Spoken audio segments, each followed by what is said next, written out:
The following program is being brought to you on the Voice America Health and Wellness channel. For more information about our network and to check our additional show hosts and topics of interest, please visit voiceamericahealth.com. The Voice America Talk Radio Network is the worldwide leader in live Internet talk radio. Visit voiceamerica.com. The views and ideas expressed on the following program are strictly those of the host or guests and do not necessarily reflect the views and ideas held by the Voice America Talk Radio Network, its staff, and management.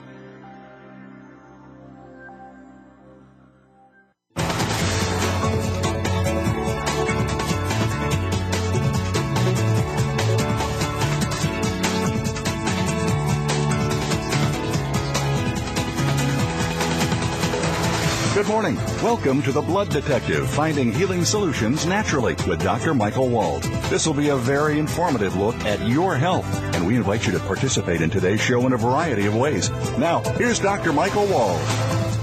Good morning, everyone. My name is Dr. Michael Wald, and I'm your host today for the Blood Detective, finding healing solutions naturally, and I welcome you back to yet another show.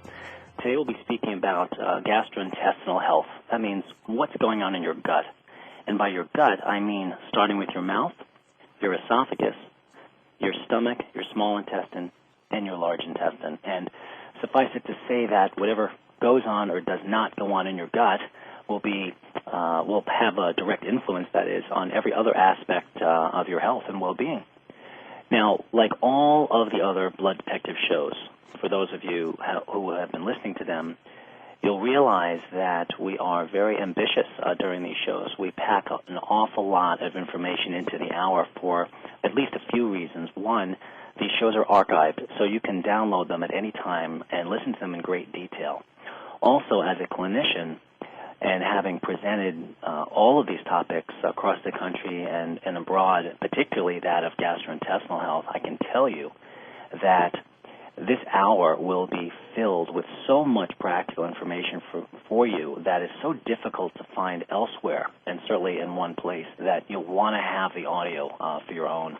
Whether you suffer from gastrointestinal problems now or problems elsewhere in the body that you may not even realize stem from or have affected your gastrointestinal tract, this is information that's invaluable. Not to criticize other shows which talk about, let's say, gastrointestinal health or any topic, but I just want to state something that's pretty factual, I believe, that this show is meant to challenge you. This is not about giving you generalized information that sounds right on one level that you might be able to find quite easily in some encyclopedic book where you look up one gastrointestinal condition from A to Z and then go down the list and then find your list of supplements.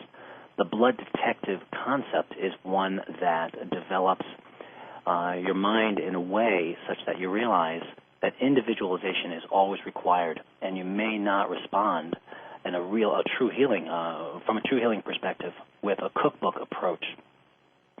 So today we'll talk about a variety of gastrointestinal issues, and I'll list them in just a moment. We'll speak about their causes, or at least what we think might cause them in some cases, and how medically they're managed, and, of course, how nutritionally and naturally they're managed. And I'll talk about the basics of foods and nutritional supplements, and I'll give different dosages of nutritional supplements for what that's worth. And, again, I want to emphasize that this whole concept of gastrointestinal health and healing was a topic that I recently completed teaching across the country over the last 2 years and abroad to physicians and healthcare providers of all types. I've heard all of their questions, all of their issues. These seminars that I've presented and the audio tapes that I produced for healthcare providers based on novel approaches to these gastrointestinal problems met with quite a bit of success. So I'm giving you basically 6 hours of lecturing in 1 hour. So for what that's worth, here we go. So among the different types of gastrointestinal problems, there are inflammatory diseases such as ulcerative colitis or Crohn's disease, which may actually be the same disease, irritable bowel syndrome and reflux, otherwise known as GERD. We'll be speaking about H. pylori, something called atrophic gastritis. We'll be speaking about absorption, of course, whether it's weak pancreatic output or low stomach acid or no stomach acid output.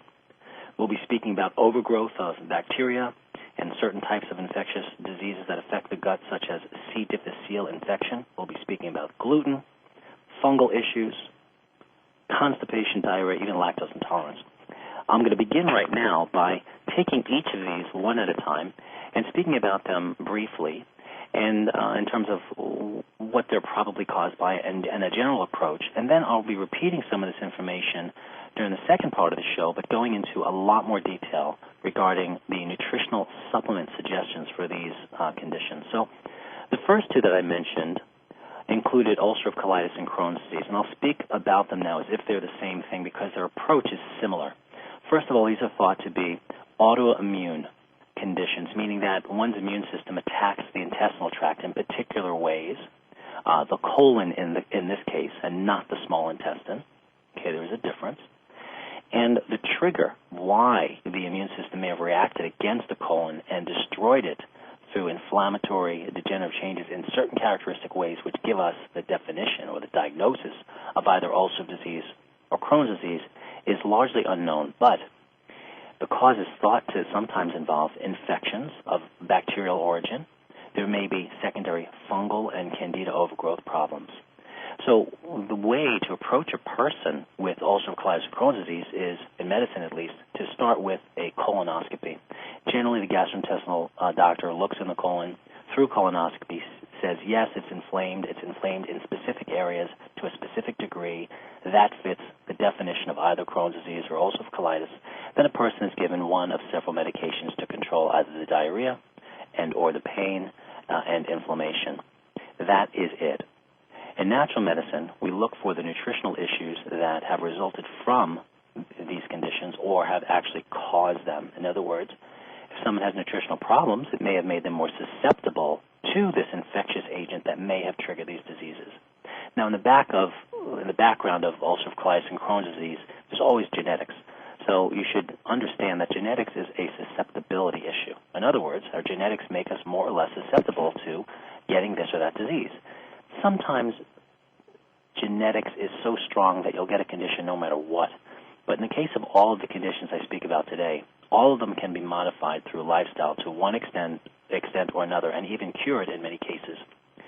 So a few things we know about ulcerative colitis and Crohn's disease is that melatonin is particularly important. There are studies on the use of melatonin, which is a hormone, that show it can be effective for modifying the inflammatory degenerative condition, improvements that you actually can see under colonoscopy if the dose is correct. The dose should be based on saliva analysis of serotonin to figure out the right melatonin dose. If you take melatonin on your own, you probably won't hurt yourself, but you better make sure to take it at night and never during the day. Otherwise, it can increase your risk of different diseases. But melatonin modifies pain and inflammation and degeneration. It helps the repair process. It modifies the immune system. Not one of the typical nutrients you hear for ulcerative colitis and Crohn's disease, but it's well researched. Also, fatty acids like fish oils, for example, or possibly flax oil, although that's not my best choice or my first choice in most cases. Regardless of the gastrointestinal conditions that I speak about today, fish oils have a role in every single last one of them. How you figure out how much fish oil a person needs is based on body weight, is based on other health problems, is based on the extent of which condition or combinations of health or gastrointestinal problems we're talking about. So this is an honest conversation that should make clear to you that no dose on a bottle of some supplement is necessarily going to meet your needs. In fact, if it did, it would be a complete miracle. As far as the right form of fish oil, for most of these gastrointestinal conditions, a liquid form of fish oil that is pre-digested, which makes it easier for your gastrointestinal tract to manage it. These forms of fish oils are not generally available in the store, but sometimes they can be. And also for these inflammatory conditions, vitamin D is very important. We'll be speaking a lot about vitamin D today. Vitamin D is, of course, important for bone density, but it reduces inflammation. It modifies the immune system. Vitamin D and vitamin A work well together for any issues that involve the lining of the intestinal tract. So once again, like fish oils, vitamin D and vitamin A are good for every single condition I'll speak today. vitamin D levels should always be based on blood testing. I don't care how much sun you think you're getting or how much vitamin D you take, even if you think you take a lot, quote unquote, 1,000, 5,000, 10, 15,000 units a day. I have seen many patients that have taken what look like large amounts of vitamin D, that is, for a long time, and their blood levels show not enough. The level needs to be in a certain range on the blood work. Probably between 75 and 85 is the unit on blood where your vitamin D level should fall within, not merely catching the lower end of the normal range at 20, which most physicians say is fine. It's not fine. The literature is clear that's not fine. Low vitamin D is related to increased cancer risk, particularly of the colon, but also increased heart disease risk and breast cancer risk and other diseases. And these inflammatory bowel diseases, any inflammation in your gut, by the way, folks, increases your risk of cancer in those areas. So you need the tissues of the intestinal tract to replace themselves quickly and correctly. And vitamin D, vitamin A, and zinc help with that. As far as vitamin A, I like to use a water-soluble vitamin A, which reduces the risk of toxicity. Vitamin A and vitamin D together work exponentially better than taking one without the other. How much vitamin A? Well, you guessed it. The blood detective knows, and you're the health detective. The level of vitamin A should be based on your blood tests, not just the serum level of vitamin A, but, and the same thing goes for vitamin D, if you give too much of vitamin A or D, your liver enzymes will increase, and that shows you've had too much. If you give too much vitamin D, your calcium level in your blood may increase too much. That's called hypercalcemia. These aren't serious problems. They reverse readily when you discontinue the supplement, and then we just start a person on a lower dose and go up again. And then, before the break, I want to complete a conversation about zinc. Zinc is synergistic. It works together with vitamin A and D. And zinc, again, is fundamental for every single health problem we will speak about today. What form of zinc? Well, zinc picolinate is good for general health and well-being of the body and modifying the immune system, probably between 50 and 150 milligrams a day. But if you want to help ulcers or inflammation in your intestinal tract, the form of zinc is called zinc carnosine, C-A-R-N-I-S-I-N-E, zinc carnosine, and we'll be speaking about that more later. The dose of zinc carnosine for ulcers or inflammation in the gut must be between 75 and 150 milligrams per day. But then again, if you measure your red blood cell zinc, you'll be able to tailor your zinc level precisely for you, not just based on the study. Studies are important for doctors to have a place to start with. But with each person, with you, we need to reinvent the wheel and figure this out correctly. That is the blood detective difference. Figuring out what your needs are. That's not going to be studied in some, scientific journal somewhere. That information that's studied is for general health and well-being. So when we come back from the break, I'll be speaking about many of the other conditions, and I'll draw these generalized conclusions with supplements. And then I'll encourage you to continue to call in your questions, and we will integrate them into the show along with your emails. So we'll see you right after the break, and thanks for joining us.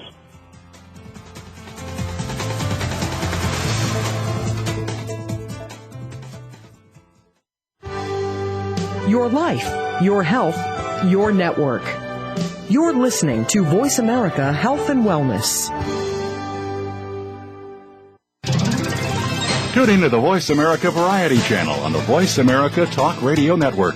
Voice America Variety broadcasts a diverse array of topics reaching a global community. Our experts come from all walks of life, and the topics they discuss are everything from current events, arts and entertainment, leadership, parenting, relationships, self-improvement, career advice, and a variety of other topics. Check us out today. You're sure to find something of interest. Voice America Variety. Talk on today's hot topics.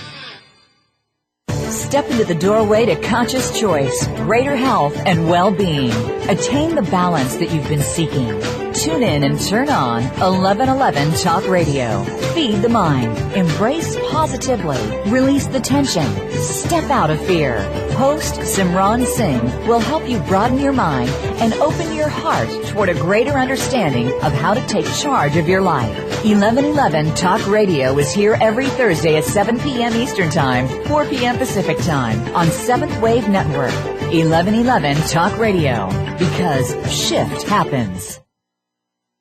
Are you frustrated with your doctor's lack of thoroughness investigating your health concerns? Are you surprised that they often say, your blood work is normal, and then give up investigating your health issues? Or worse, they offer you medications instead of answers. If this sounds familiar, then you should know about Dr. Michael Wald's Blood Detective technology. Send your blood and other test results to BloodLogic, and you'll receive a detailed report of all of your tests with a complete description of their potential meaning, both medically and nutritionally. Dietary and nutritional supplement advice is also included. Dr. Wald himself will personally provide you with his personal opinion of your test results if you request it. For more information about your BloodLogic report, go to www.blooddetective.com or call 914-666-2943. Start getting answers today. Again, visit blooddetective.com or call 914-666-2943.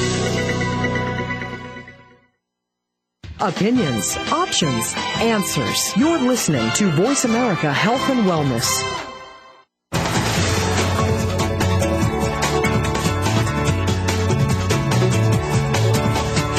You're listening to The Blood Detective, finding healing solutions naturally with Dr. Michael Wald.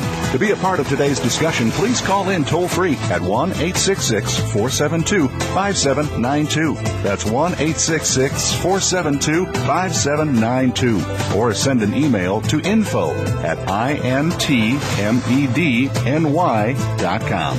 Speak up. Dr. Wald wants to hear your question. Now, back to The Blood Detective. Welcome back, everyone. This is Dr. Michael Wald, and we're speaking about gastrointestinal health. And before the break, we spoke about the basics of ulcerative colitis and Crohn's disease, and also in general talked about various nutrients which would apply. In other words, they could be taken and potentially help any of the other health issues that I'm speaking of today. So that brings up a good point. There are nutrients that can be used for general health and well-being of the gastrointestinal tract, like fish oils, like vitamin D, vitamin A, and zinc. The doses of these, though, might work with guessing, but usually with chronic problems require individualized testing, blood detective interpretation of lab work, which simply means you take the blood work, you investigate it, and you interpret it very, very carefully, even tests that don't seem like they have a nutritional significance, like your white blood cell count or your level of uric acid, not simply your magnesium level. So in other words, you can figure out a lot from looking at lab work by not measuring nutrients directly. And you might say, well, why wouldn't I want to measure the nutrients directly? That's what I'm interested in. Well, because many nutrient level tests are not accurate, so you figure them out indirectly. So for example, if someone has a high cholesterol level, we know that they need more niacin. We know that they need more vitamin E in fish oils. So we didn't measure those nutrient levels. We just know that that's involved in the chemistry of lowering cholesterol. So the point is, keep in mind that if you try these different nutrients in these generalized way, and they don't work, have a nutritional interpretation of your laboratory work performed. So let's speak about reflux, or GERD, or gastroesophageal reflux disease. They call it a disease now.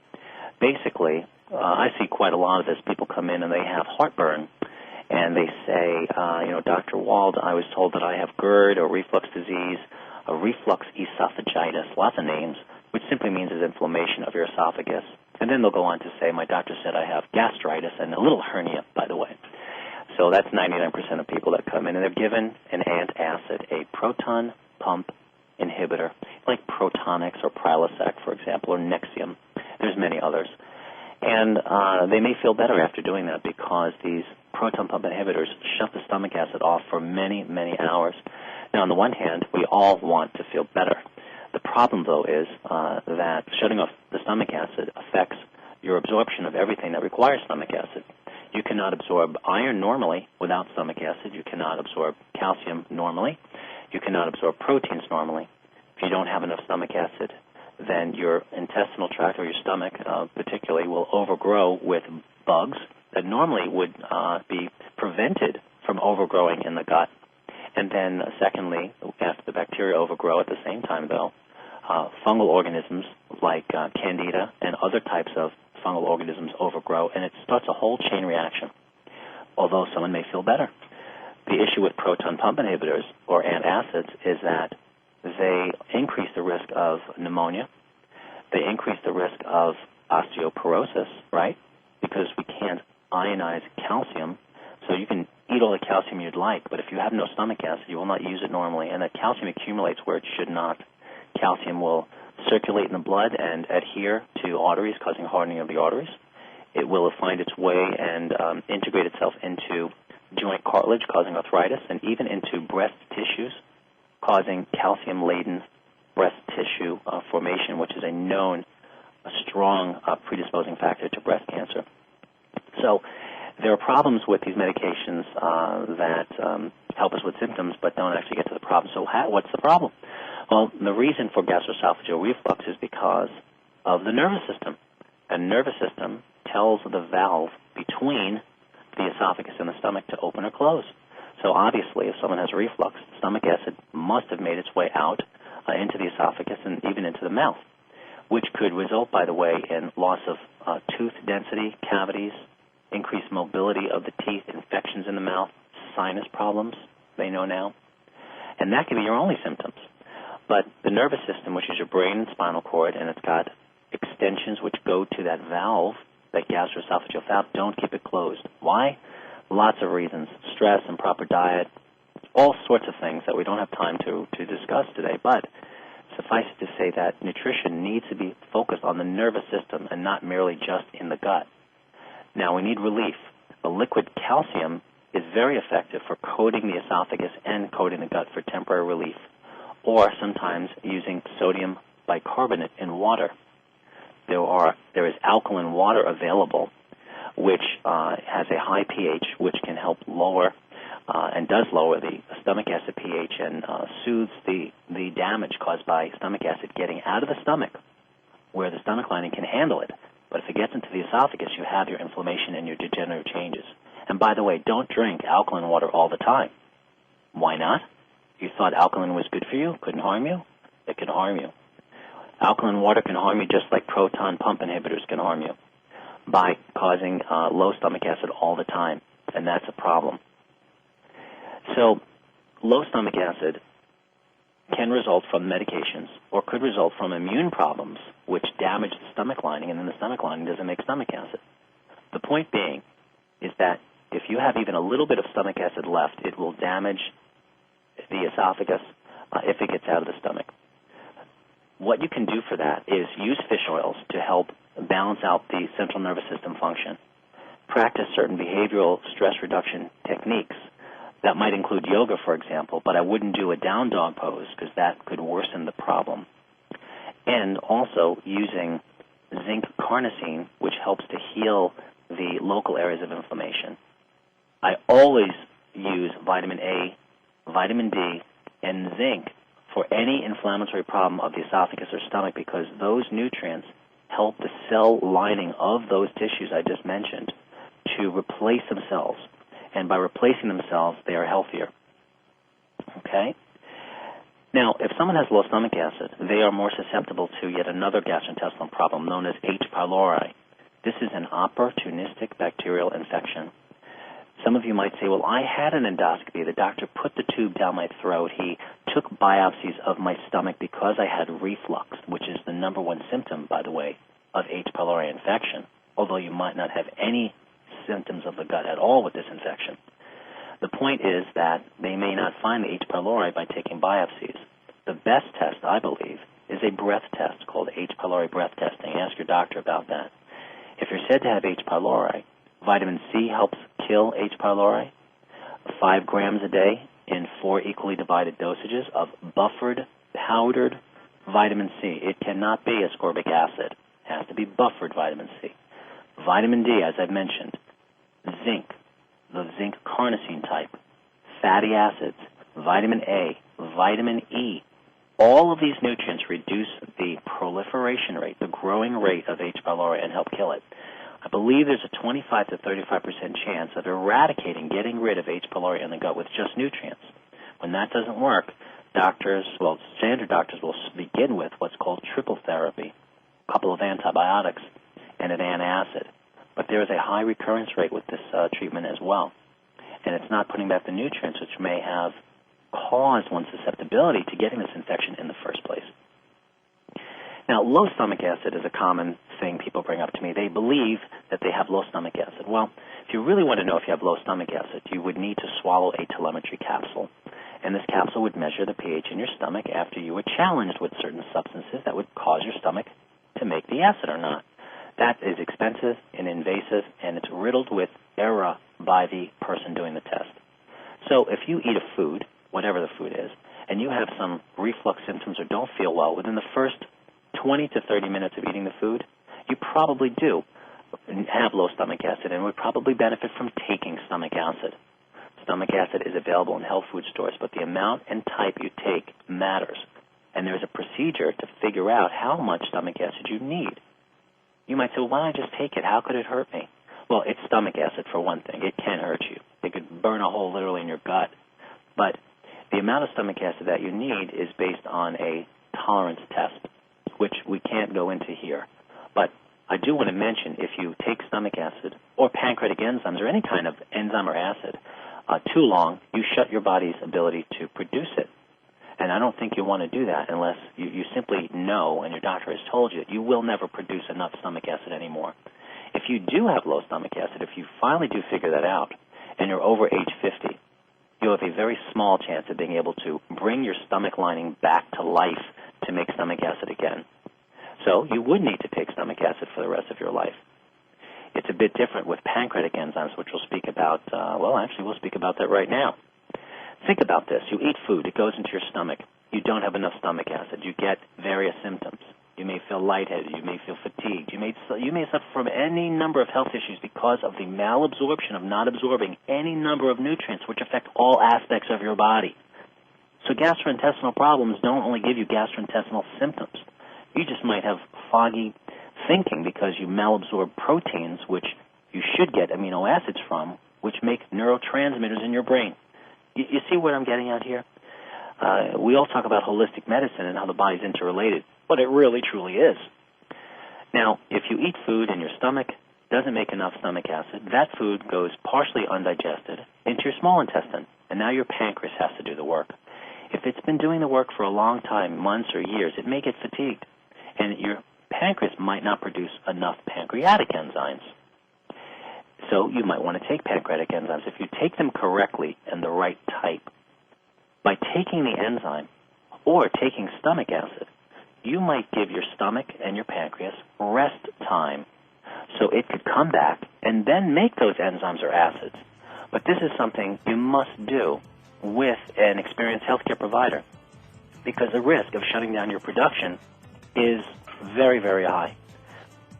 So after the break, I'll continue with around a half dozen or so other gastrointestinal problems, and then I'll speak about the details of a long list of practical nutrient suggestions, and I'll begin with general dietary advice. So keep those emails coming in or give us a call. My name is Dr. Michael Wald, and you're listening to the Blood Detective, Finding Healing Solutions Naturally. See you in a few minutes.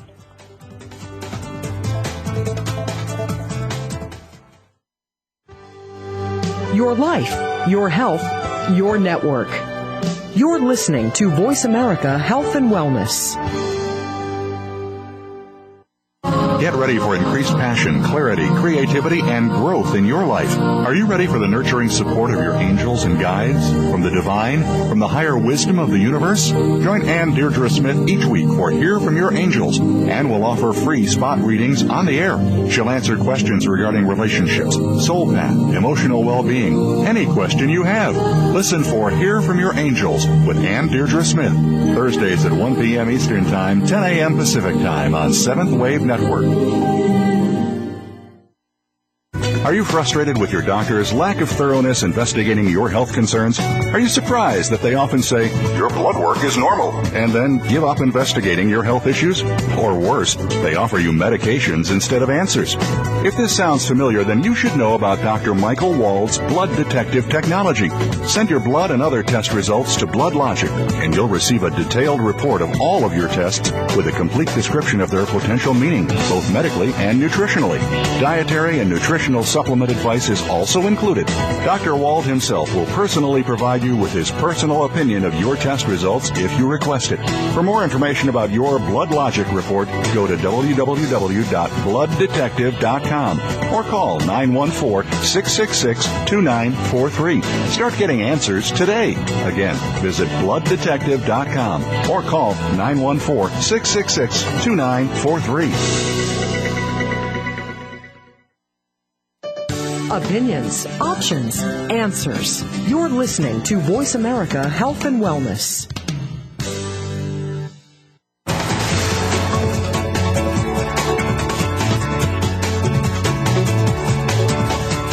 You're listening to The Blood Detective, finding healing solutions naturally with Dr. Michael Wald. To be a part of today's discussion, please call in toll-free at 1-866-472-5792. That's 1-866-472-5792. Or send an email to info@intmedny.com.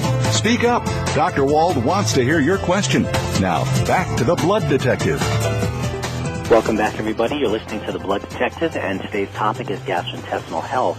I could have had a discussion today on the show which spoke about 2, 3, or perhaps 4 different gastrointestinal problems, but I didn't for a couple of reasons. One, I didn't think that would apply to most people because there's so many different gastrointestinal problems, so I decided to speak about many of them in tiny amounts because fundamentally, all of these different health issues of the gut are related. They involve certain fundamental nutritional elements. They involve certain fundamental dietary causes. And many various nutritional and lifestyle approaches can affect them all. So I want to say that again in a different way.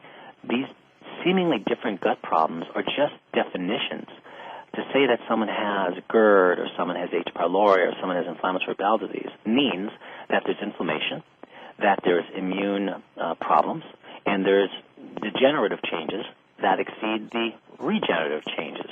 So I thought that I would give you a smattering of these different health issues for you to recognize, if you don't already, that regardless of what your health issue is called, laboratory work and other types of individualized assessments get to the background of what you actually need to manage these concerns, regardless of what you want to call them. And I'm speaking about how to make the nutrients more precise for you. You cannot handle every gastrointestinal problem with dietary changes. But for what that's worth, let's speak about general dietary changes that you should be mindful of, regardless of the health issues you have. First, I'll say that a variety of gastrointestinal problems can result from food allergies, and I think most people are familiar with this. But let's say you have an inflammatory gut condition, and you can't know that, by the way, unless you test it and know it. And if you do, your food allergy tests will be completely inaccurate. Very few of my patients have ever heard of that, but it is known by allergists that chronic inflammation anywhere cause false positive allergy tests, whether they're food allergens or not. I always measure inflammation first. If inflammation is there, we attempt to fix it. Then, if we feel strongly enough that allergies might be a cause or an exacerbating factor in various gastrointestinal problems, then we deal with the food allergy test at that time. On the other hand, if someone's taking a steroid, a very strong anti-inflammatory, then their food allergy test will be falsely negative because you remove the ability of the body's reactive response to the food because of the steroid. These are aspects of testing and evaluations that, unless you're a trained clinician in this area, it's just not done. So people are eating allergy diets and strict diets which are completely inaccurate for years and years. I just see this a lot in practice. This is not to say that food allergies don't sometimes play a role in some of these gastrointestinal problems. They certainly do and can. So in general, we want to reduce fried food intake. I think we all know this by now. That can cause quite a bit of strain on the gastrointestinal tract, not to mention increase our risk of many degenerative diseases. We want to completely eliminate the intake of trans fatty acid. These are highly carcinogenic, pro-inflammatory, carcinogenic, potentially types of fats. We want to reduce the refined and processed sugars in our diet. Sugar causes ill effects on the immune system. It negatively affects blood sugar levels, which can promote inflammation and degeneration anywhere in the body. Overconsumption of sugar could weaken the adrenal glands, can cause nutrient deficiencies. We can go on and on and on. I think we've all heard this before. We want to increase our intake of the non-refined or unprocessed carbohydrates like grains, nuts, and seeds. The nuts and seeds should be raw. If you cook them or roast nuts, for example, you saturate the fats in them, and that's saturated fat. That increases cancer and heart disease risk and is pro-inflammatory. Animal protein also can be pro-inflammatory, but it's not always. The greater your intake of a high-protein diet, particularly from an animal source, the greater the risk of most diseases, I believe. And the same is supported in the medical literature regarding this. If we simply look evolutionarily at the intake of refined and processed foods, as that increases, disease goes up. The reduction of fiber in the diet, as that decreases, disease goes up. The increased consumption of animal proteins, as that increases, disease go up. So those are the basic dietary guidelines, along with, of course, eating plenty of fruits and vegetables, 4 to 6 pieces every single day, not smoking, not drinking 4 to 6 glasses of water per day, eating organically when you can, and paying some attention to what foods you may have sensitivities to. But keep this in mind. If you have a problem when you eat a food, don't merely avoid the food. Fix the reason why you have the problem managing the food. So I think that's an important point. Now, let's speak about gluten sensitivity. So there's celiac disease, which is a genetic condition of gluten sensitivity. Gluten is a protein found in barley, rye, oat, and wheat. Some people say it's not really in oats, but for the purpose of this conversation, barley, rye, oat, and wheat are gluten-containing foods. If you have celiac disease, you must avoid these foods for life. If you don't, eating those foods cause an immune problem in the intestinal tract, a thinning of the lining, malabsorption of a bunch of nutrients, and premature risk of various diseases. What's much more common than celiac disease is non-celiac gluten intolerance, meaning your body doesn't do well with gluten, but it's not because you never can eat it again or you have this genetic problem. I find this on quite a lot of people. If you remove the gluten and you put back the precise nutrients the person needs based on their lab testing, then you can increase the person's ability to now manage gluten properly. Now you might say, well, I haven't eaten gluten in years, I don't want to eat gluten. Well, that's fine. But I have people who wouldn't mind eating gluten, but they haven't for years because they mistakenly thought they actually had a form of gluten sensitivity where they couldn't eat it again. So why do that to oneself? So that's easily tested. And if someone does have gluten sensitivity, again, it's a malabsorption issue. You must test the lab for the other nutrients that will be depleted from the gluten sensitivity. There are very few gastroenterologists, in my experience, that even with their celiac disease gluten patients, once they've identified the gluten, you know what the treatment is? They tell the patient, as they should, to eliminate the gluten, and they tell them that in about 6 or 8 weeks their intestinal lining will be perfectly normal looking, and they are right, it will be. A very short time. But they rarely check for the nutrient deficiencies which have resulted over years and years and years. Those nutrient deficiencies are what cause these problems later. So let's move on to Candida, because there's all this talk about Candida infections, and there's a book by William Crook called Yeast Connection. And it is true that overgrowth of fungus is a bad thing. But overgrowth of fungi like Candida, and by the way, there's many other fungal organisms. So on the lab work, when I checked them, I checked for many of them, not just one. Many of my patients are surprised that they're not positive on their blood work for Candida or their stool testing. Well, they could have other fungi. But remember, if you have Candida or overgrowth of any other fungus, that has overgrown as a result of a problem with your immune system to prevent it from overgrowing in the first place. Reducing all the fruit in your diet might, maybe, reduce the growth of candida. But I've got news for you, and this may be controversial to you, but this is well proven. Some types of candida, there are many types, they are killed with certain sugar. So let me say this, not all sugars are the same. Fruit sugar is fructose. Grapes have glucose, and fruits have fiber and thousands of other phytoelements and nutrients. That is very different than table sugar, which is sucrose. So I'm here to tell you that if you have fungal overgrowth, it is not necessarily, and almost never is, the correct thing to eliminate all fruit in your diet. By doing that, you increase your risk of a variety of diseases. You want to measure your immune system function and support it with whatever nutrients your particular immune problem suggests that you need, along with everything else in your lab work, even the things in your blood work and other tests that look normal. Your blood work or other tests are said to be normal, comparing you to the average person in the population. That's the medical criteria. If you get compared, as the blood detective does, to healthy people, your lab work will not be so normal and will generally reflect the chronicity of your health issues like fungal overgrowth. We can do an entire show on that too, but I'm telling you, Candida albicans is not the cause of itself.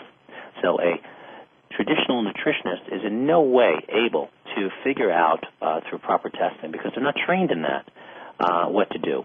If you need the proper diet, then yes, a nutritionist can give you counseling in that, but you better find out what the proper diet is first. So let me speak about the various nutrients with the time that we have left. Again, I want to emphasize that nutrients should be based on need, not just what you read about in the papers. This is a very, very difficult concept for most people that I speak with to really understand. Nutrients can be taken incorrectly. If you take them and you don't need them, being chemicals, they will create stressors in the body and could even cause disease. There's a wonderful book called Diet and Disease, which clearly states this. Not only does it do that, this book is the most well-referenced medical nutrition textbook ever written. So we don't have to rely on books, though. We can check you. We can look at your labs and give you something and see how you do. So let's talk about pancreatic enzymes. There are plant enzymes and there are animal enzymes. And animal enzymes are probably best taken before meals, and plant enzymes are probably best taken after meals. But you take pancreatic enzymes because you may not digest fats normally. But then again, the pancreas secretes, it produces, and releases into the small intestine protein, carbohydrate, and fat enzymes. If you eat food and you feel terrible or get some sort of symptoms, a half an hour or more after you eat the food, you probably, not definitely, but you probably need pancreatic enzymes. If your symptoms, if you feel lousy, within a half an hour of eating, then you probably have a stomach acid problem. But generally, people who need stomach acid need pancreatic enzymes, and people who need stomach acid and pancreatic enzymes tend to need healthy bacteria. This is something that can be tested. So if you take pancreatic enzymes, they're anti-inflammatory, they help you digest your foods, but you need pancreatic enzymes to absorb other fat-soluble nutrients. Vitamin A, vitamin D, CoQ10, fish oil, DHEA, vitamin K. All of these nutrients depend on fats produced by the pancreas. If you don't make enough, then you will be deficient in these things as well. If you want to use pancreatic enzymes to help digestion, take them with your food. If you want to help other areas of your body, take them at least 2 hours away from your food. When we come back to the break, I'll go down and continue with a list of important nutritional supplements and how to properly take them for a variety of gastrointestinal problems. So we'll see you in about 30 seconds.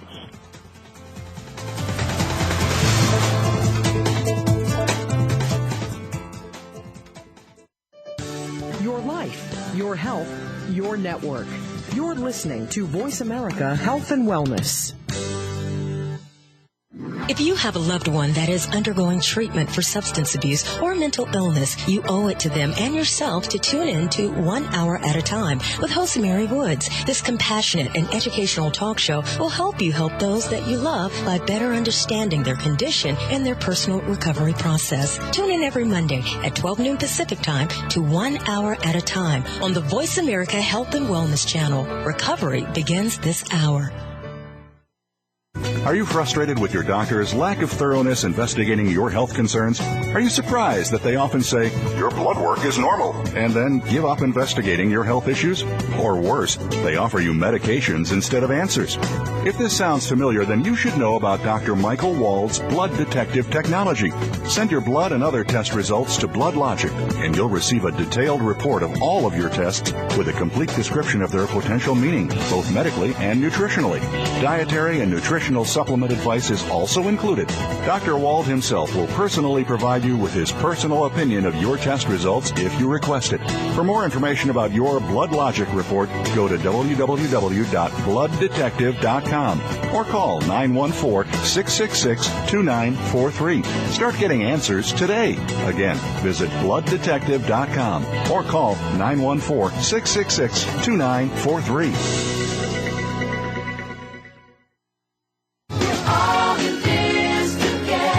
While parenting has its joys, it's also stressful. If you'd like help finding practical solutions to the challenges you're facing, listen to Real Parents, Real Solutions with host Tony Shuda. You'll leave with options you can try with your kids right after the broadcast. Tony will interview experts and real parents for real solutions to problems that will reduce your stress and make your family happier. Call in, write in. This show is for you. Real Parents, Real Solutions airs Wednesdays at 1 p.m. Eastern, 10 a.m. Pacific on the Voice America Variety Channel. Opinions, options, answers. You're listening to Voice America Health and Wellness.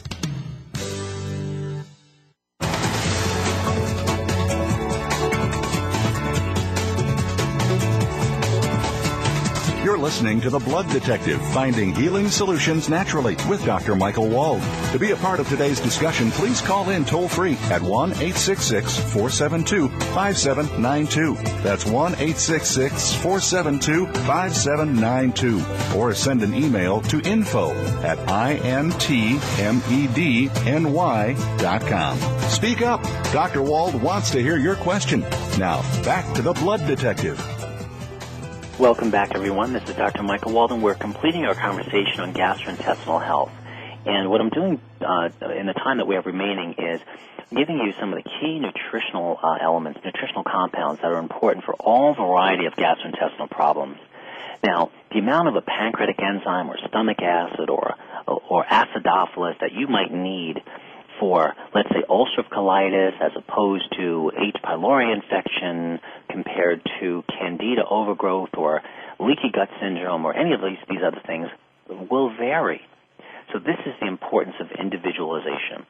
So as I go through this list of essential nutritional compounds to consider for your gastrointestinal problems, please realize that they need to be tailored for you, because I commonly see that people take the right things in the wrong doses for the wrong period of time. So we had talked about pancreatic enzymes before the break, and now I want to speak about stomach acid, which is similar in the sense that it helps you digest food. Stomach acid is made by the lining in the gut. How it's determined in terms of how much you need must be based on supervision.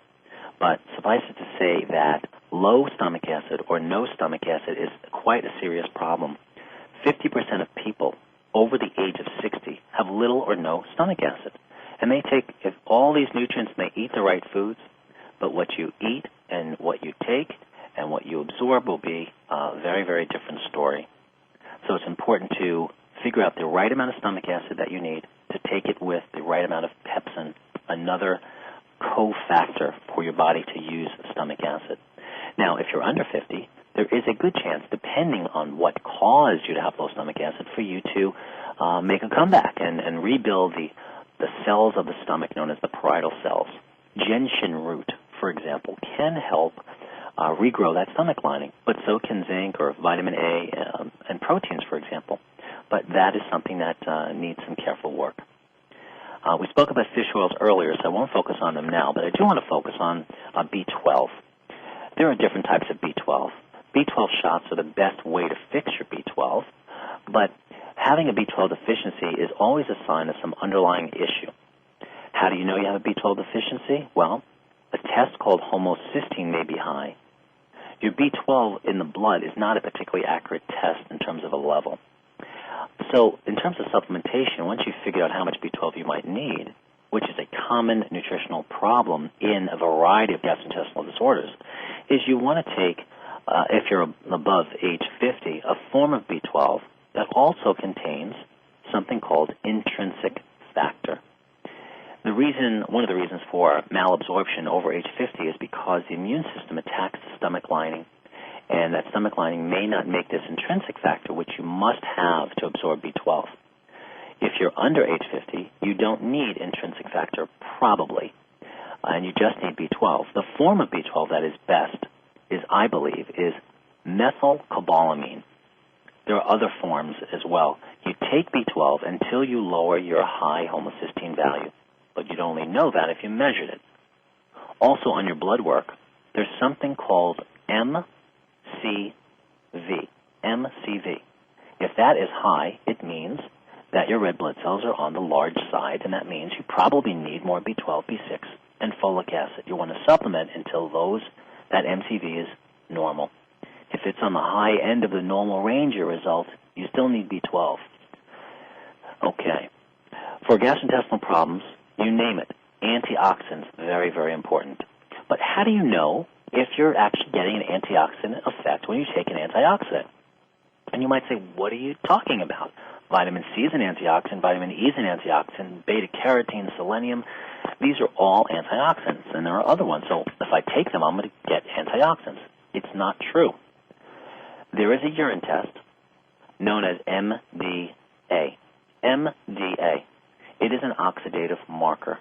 If you produce a lot of that and you take antioxidants, if they work as antioxidants, they will make MDA disappear. If you are not measuring that, your so-called antioxidants might actually be acting as oxidants. I am giving you detail here that is known in biochemistry, that is lost in natural medicine for the large part. An antioxidant is only an antioxidant given the chemistry of the person you're putting it in. But assuming you're getting an antioxidant effect, antioxidation means anti-inflammation, which means healing of tissues, whether it's the colon or whether it's the small intestine or the stomach or the esophagus. So I think you get the idea, the fundamental importance of antioxidants. How much vitamin C? There's a urine test, which is best, which is called MDA, and also measuring urinary oxidative vitamin C and urinary non-oxidative vitamin C. We talked about vitamin D earlier for gastrointestinal health and measuring that against your blood work, so there's not much more we can say about that right now. Vitamin A we mentioned too, very, very important for repair of the lining of tissues that are damaged in the gut. Now, it's no talk on gastrointestinal health is complete without at least mentioning probiotics. There's acidophilus, there's bifidobacteria, there's lactobacillus plantarum, different types of bugs for different types of gut problems. Generally, a probiotic, that means a healthy bug formula, which has all of these bugs in it, is probably good. They should not be taken anywhere close in time with pancreatic enzymes, if you take them, or with stomach acid. So it's not just a matter of taking the right things. If you take them in the improper combination, you will ruin them. You can literally digest your probiotics by taking them with stomach acid or with pancreatic enzymes. For that matter, you never want to take stomach acid at the same time as a pancreatic enzyme. I have seen supplements in health food stores with these two together. Stomach acid will digest the protein aspects of pancreatic enzymes. It's that simple. So knowing a little is a dangerous thing when you're a blood detective. I do want to mention another bug called Saccharomyces boulardii. Saccharomyces boulardii is a healthy yeast, very important for helping to prevent the overgrowth of yeast. Probably I should mention another nutrient known as DGL, deglycerinated licorice. Not licorice, but licorice with the glycyrrhiza removed. So they call it deglycerinated. That helps build up the mucus lining of the stomach, small and large intestine. One fundamental problem with the gut, with inflammation, regardless of what gut problem you have, is usually a reduction in the thickness or the production of the mucus lining and the immune globulins found within it, known as IgA cells. And deglycerinated licorice helps improve the production of the mucus lining. So does aloe vera. So does green tea extract with the active ingredient in it known as EGCG. You'd want to measure on blood work your level of immunoglobulins found in the mucous membrane as an indirect indicator that you're building up the mucus lining. I wish we can go on and on with all of these different nutrients that are involved in repairing and preventing gut degeneration, but I hope at least I've emphasized the fact that, as inconvenient as it may be, treating these problems from an individual perspective is the only way to go, particularly if your generalized approaches have not worked. I hope that you join me next Monday at the same time for Blood Detective, where we speak about why diets do not work and how to figure out the appropriate way of living and eating for you. Please feel free to reach me at 914-242-8844. My name is Dr. Michael Wald, and thank you very much for listening to The Blood Detective, finding healing solutions naturally. Have a wonderful day.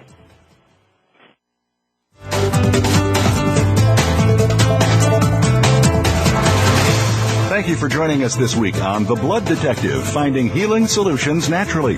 Please join Dr. Michael Wald again next Monday and every Monday morning at 7 a.m. Pacific Time, 10 a.m. Eastern Time on the Voice America Health and Wellness Channel. Here's to another healthy week for you.